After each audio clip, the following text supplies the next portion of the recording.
Hello everyone, welcome to First Parish Church of Stow and Acton. My name is Chris Hosfeld. I'm the music director here, and I'm really excited for today's programs. John and I went to college together, that's where we first met, and right when he got the Beasts together, I heard them, and I've been trying to get them wherever I've been the music director at a church. So our choir collaborated with a small subset of the group in the fall, and I've told the choir, just wait till you hear everybody playing together. So if you've never heard the Improbable Beasts, you're in for a treat today. So without further, and one more thing, make sure that you've given us your email address because we're doing a drawing for an album at the intermission. So make sure you'll have a chance at the intermission to give us your email if you haven't done that yet. Well, without further ado, Improbable Beasts.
Thank you. We are the Improbable Beasts. We are one of Stow's top 5 bass clarinet ensembles. We're getting there. Yeah. Whoa. I guess I shouldn't have said that. No, we are as far as we know, the only Boston-based bass clarinet ensemble. Is this thing on? Yeah, okay, it's definitely on. So we just did our first 2 numbers back to back. The first piece is, that melody is about 900 years old. It was composed by Hildegard von Bingen, who was quite an extraordinary woman. A polymath, she was the head of an abbey, and she was also a composer and a poet and a mystic, and also made some major medical advances, so she kind of could do everything. And her music is some of the very earliest notated music we have in Western music. So that's her melody from 900 or so years ago, and then we added our own drone chords to it, not with the intention of trying to be authentic to anything she would have come up with, but trying to sort of tap into that sense of divine wisdom and mystery that chant is about. And then after that, we jumped ahead to the early 2000s. In a tune by a Finnish band. Do we have any Finnish speakers in the house by any chance? Okay, well, for the first time, I actually know how to pronounce this title because a friend of mine who knows a Finn sent me a voice recording of him saying it. So it's pronounced Riistomaasiirtäjä is the name of the piece. And the band is, thank you very much, thank you. The band is Alamaailman Vasarat, which means Hammers of the Underworld. And they're this fantastic Finnish band. It's sort of a combination of Finnish folk music and heavy metal and klezmer and circus music. So check them out if you can. They're on YouTube, Spotify, all of that. Very sadly, their lead singer died, their lead saxophonist died in 2020. And he was also the composer for the group. So they don't really exist anymore. So we're trying to keep them alive with our arrangements. So next we're going to play one of my compositions. It's called Funky Groove Vortex. And the origin for this piece came from music I was writing for a dance production with 2 choreographers who I work with a lot. And they had a dance number they were calling Vortex, which is this very kind of wild, intense, energetic, swirling sort of dance. And so I came up with this little, very sort of fast lick that went with it. And then one day at rehearsal, they said, could you do kind of like a funkier, groovier version of that lick? So I improvised something that was kind of a funkier, groovier version of that. It didn't end up making it into the show, so it just kind of sat unused for years. And then after I started Improbable Beasts, I came across it again and thought, oh, that might work nicely for a whole bunch of bass clarinets. So that was the origin of this piece, and then it kind of expanded into this very kind of wide-ranging, epic piece that still comes back to the funky groove quite often, and that's what the piece will start with, so you'll hear that very shortly. So you can listen for that to keep coming back. And then towards the end, we go into kind of a death metal dirge in the ensemble, and I have sort of an electric guitar solo, so keep an ear out for that as well. Enjoy.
Thank you very much. We're going to slow things down and go back in time again. We're going to go do two laments, very different laments back to back. The first is a choral piece by the Baroque English composer Henry Purcell called Hear My Prayer, O Lord. The text is very simple. Hear my prayer, O Lord, and let my crying come unto thee. And it's for 8-part choir, and it's transcribed pretty directly for 8 bass clarinets. I didn't really have to change anything, because our range is actually about the same as the human voice, except that we can go lower, which is cool. And then we're going to go straight from that into an arrangement of Sometimes I Feel Like a Motherless Child, which is a very beautiful, very sorrowful African-American spiritual. The text, it's hard to know the origin of it, as with most spirituals, but the text seems to be referring to the heartbreaking practice of separating enslaved children from their families. So, whereas many spirituals have sorrow, but also have some message of hope or instructions to escape from enslavement, this one is really just kind of a pure lament. And it's been sung by many people in many different formats. There's rock versions and gospel versions and classical choir versions. This one is inspired by a whole slew of different ones, but especially by a really beautiful rendition sung by Odetta in 1960 at her Carnegie Hall concert, which you can find on YouTube. She was a really important singer in the civil rights movement. So we're going to do them back to back. I think it's an interesting juxtaposition because it's 2 songs of lament written very different times and places, but I think you'll hear there's certain commonalities to them as well.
Thank you very much. Thank you very much. We're going to play one more tune for you, and then we'll take a short intermission.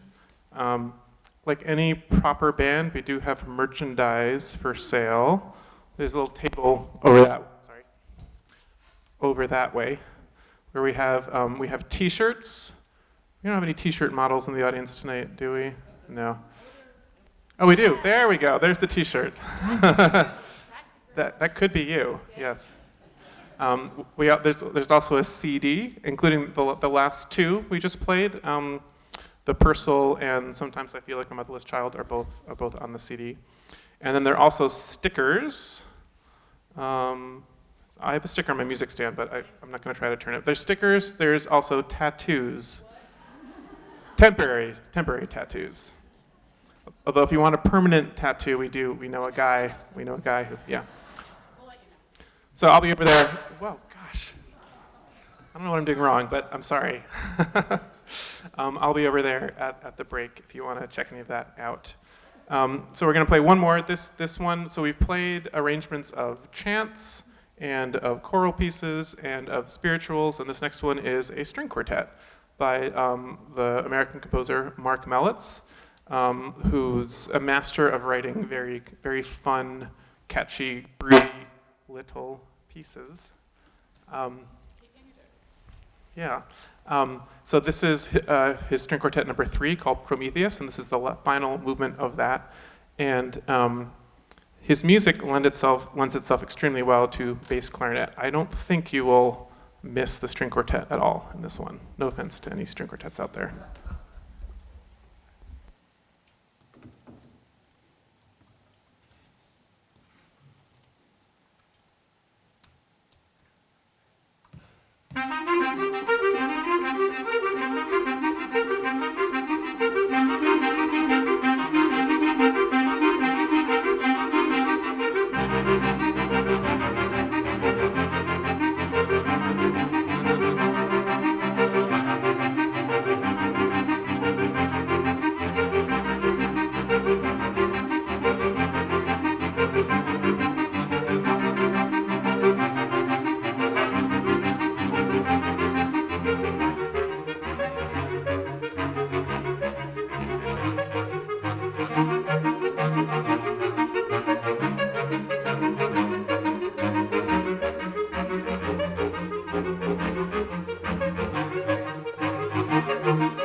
Thank you very much.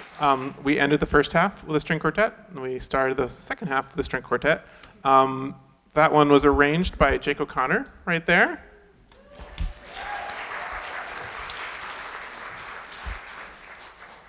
Jake is an excellent young composer who does not play bass clarinet, but for some reason is quite obsessed with the bass clarinet nonetheless. So he wrote this wonderful arrangement with the Bartók for us, and he has some other bass clarinet music in the works, which we will probably play at a later date.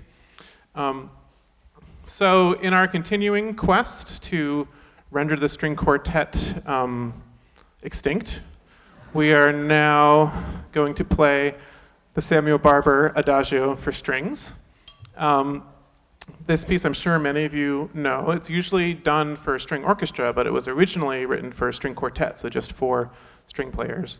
And seven of the people in the group were at the second ever Low Clarinet Fest in Arizona in January. So this is a gathering of low clarinets only, mostly bass clarinets, but also some contrabass clarinets, which are an octave lower than these. And the highest clarinets allowed there are alto clarinets, so none of the usual soprano clarinets that most have seen before. Sorry about that. I'm told that just happens with this microphone, and there's no, we'll just have to, woo! Okay. So at that festival, the festival choir there, which was about 100 low clarinets, bass clarinets, contrabasses, altos, played this arrangement of the Barber Adagio for strings. And I thought it worked really nicely. And the arranger, who's another bass clarinetist composer from the Netherlands, slightly tweaked it to make it only for bass clarinets rather than contras and altos also. And so we played this for the first time last Sunday, so this is the second performance of this version. And I definitely wouldn't say it's better than the string quartet version, but it's different in an interesting way. In that, the bass clarinets have this kind of sort of purity of sound, and when we play in tune, there's this very powerful resonance, which I think is unique to these instruments. So we hope you enjoy the Adagio for large reeds, which is, okay. Adagio for strings for bass clarinets. Here we go.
Thank you very much.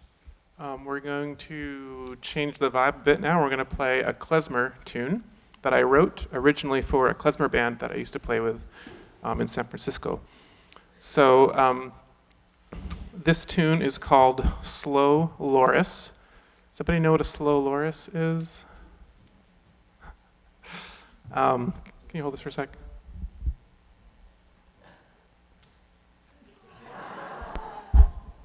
This is a slow loris, a stuffy version of one, not the real thing. So it's kind of it's a primate, kind of lemur-like. It looks very, very cute and very, very cuddly. However, I don't recommend actually cuddling it because they are venomous. The only venomous primate. So look out. This is courtesy of Karen. She got us this little loris, slow loris, stuffy. So yeah, this is basically a klezmer tune. We hope you enjoy it. I'll put him right here, but hopefully safe distance away.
Thank you very much.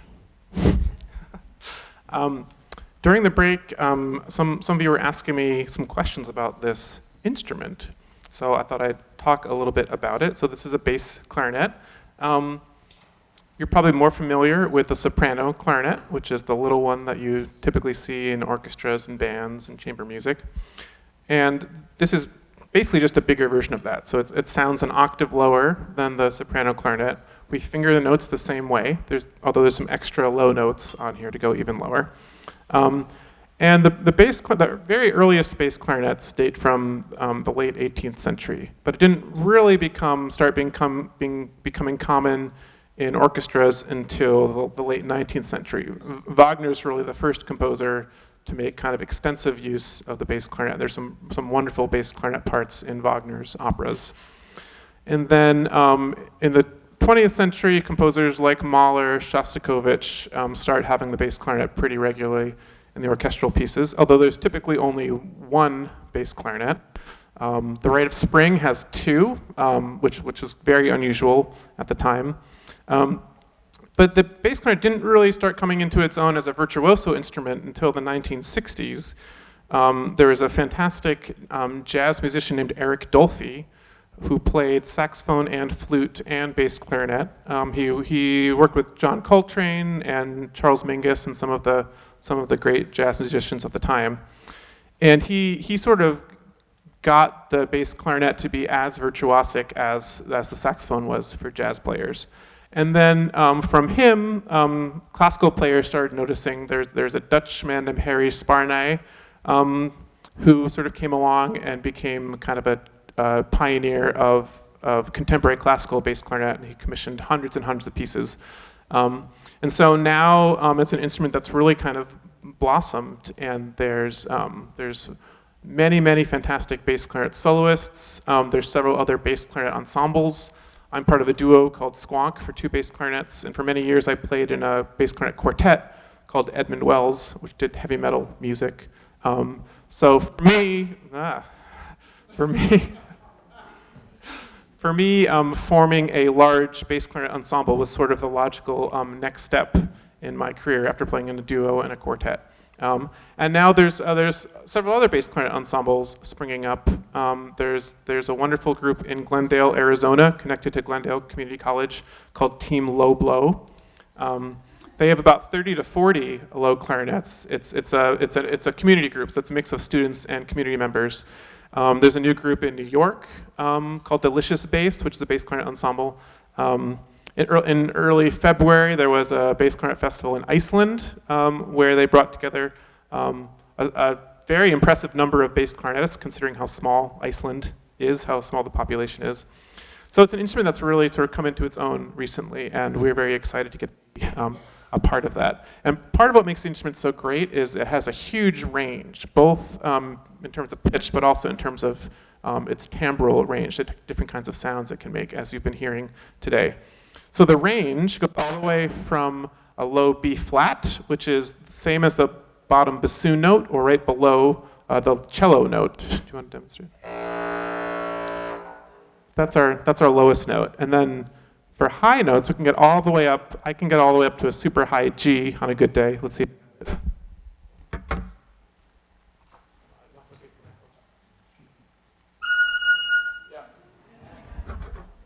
So, and that is the high note of the Queen of the Night aria from the Magic Flute.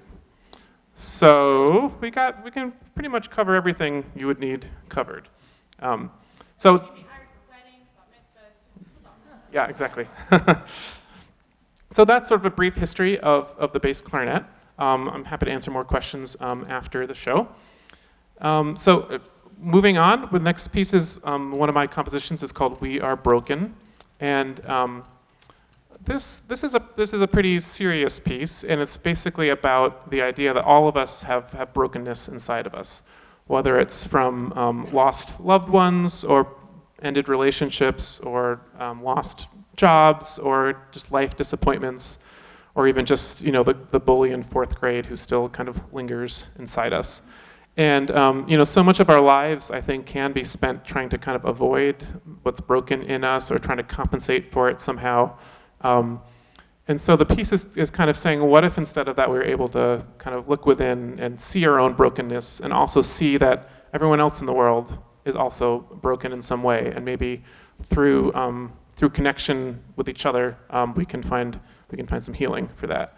And I think especially in today's world where, in a lot of ways our society is also broken, and our leaders in many cases are deeply broken men who don't seem to be able to know how to handle that or deal with that. So that's what this piece is about. I hope you enjoy it.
Thank you so much. You've been a really wonderful audience.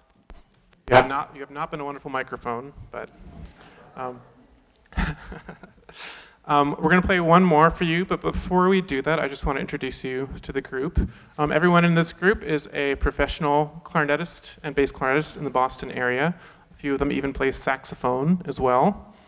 So they yes, one saxophone fan, great.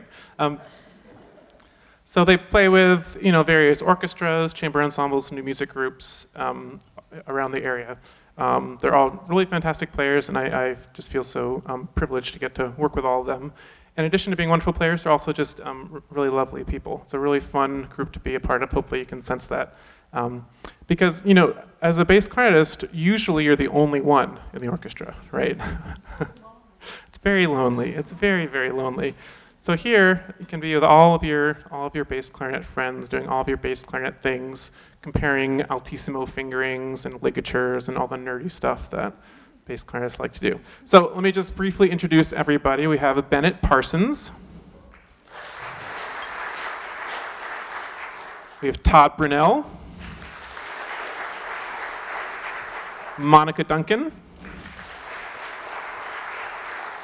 Karen Luttik. Gary Gorczyca. Celine Ferro. Diane Heffner. Amy Advocate. And I'm Jonathan Russell.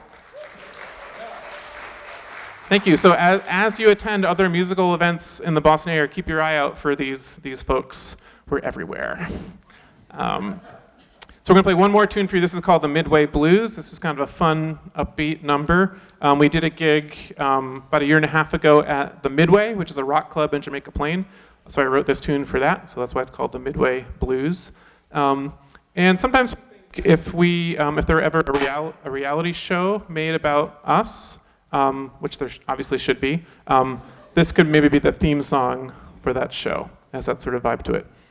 So if anyone has any Netflix connections, let us know.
Thank you so much.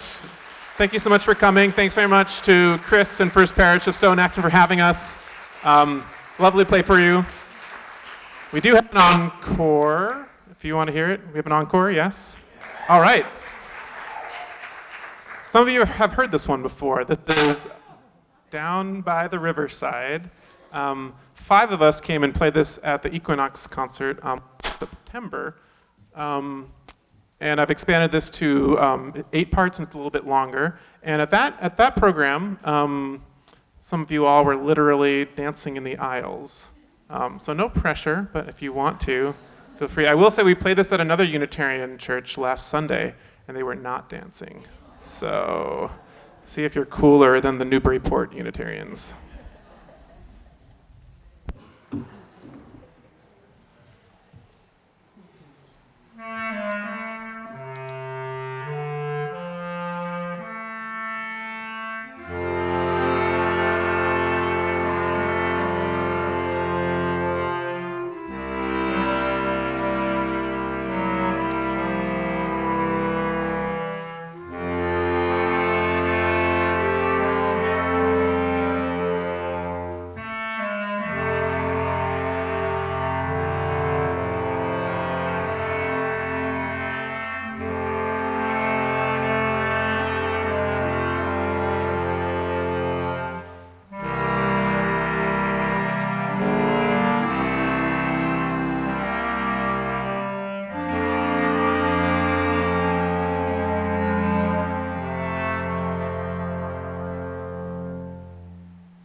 Thank you so much.